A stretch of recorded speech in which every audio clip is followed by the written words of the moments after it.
Taste the Daily. Krishnagiri மாவட்டம் தேன்கனிக்கோட்டை அருகே பள்ளி மாணவி குழந்தை பெற காரணமான ஜெராக்ஸ் கடைக்காரர் போக்சோவில் பிடிபட்டார். மணியம்பாடி கிராமத்தைச் சேர்ந்த ருத்ரேஷ் என்பவர் ஜெராக்ஸ் கடை வைத்துள்ளார். இவர் அரசு பள்ளியில் படித்து வரும் 10ஆம் வகுப்பு மாணவியை பலமுறை பாலியல் பலாத்காரம் செய்துள்ளார். இதுகுறித்து அறிந்த பெற்றோர் துணை சுகாதார நிலையத்திற்கு அப்பெண்ணை அழைத்துச் சென்றபோது மாணவி 7 மாதம் கர்ப்பமாக இருந்தது தெரியவந்தது. இந்நிலையில் கடந்த 3ஆம் தேதி பெற்றோருக்கு தெரியாமல் மாணவியை கர்நாடக மாநிலம் ஜிகினியில் உள்ள மருத்துவமனைக்கு ருத்ரேஷ் அழைத்துச் சென்றபோது குறை பிரசவத்தில் பெண் குழந்தை பிறந்தது. பின்னர் மாணவி அளித்த புகாரின் பேரில் அனைத்து மகளிர் போலீசார் ருத்ரேஷை போக்சோ வழக்கில் பிடித்தனர். திண்டுக்கல்லில் இன்ஸ்டாகிராமில் போலி கணக்கு துவங்கி பெண் ஒருவரின் புகைப்படத்தை ஆபாசமாக பதிவிட்ட இளைஞர் சிக்கினார்.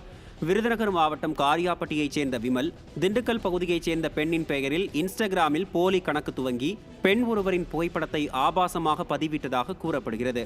மேலும் இன்ஸ்டாகிராம் போலி கணக்கு மூலமாக பெண்ணின் உறவினர்களிடமும் விமல் கொச்சையாக பேசியுள்ளார். இது தொடர்பான புகாரில் விமல் பிடிபட்டார். நிர்வாக திறனற்ற ஸ்டாலின் ஆட்சியில் காவல்துறை மீது பயம் இல்லாததால் பெண்களுக்கு எதிரான குற்ற சம்பவங்கள் அதிகரித்து வருவதாக பொதுமக்கள் குற்றம் சாட்டியுள்ளனர்.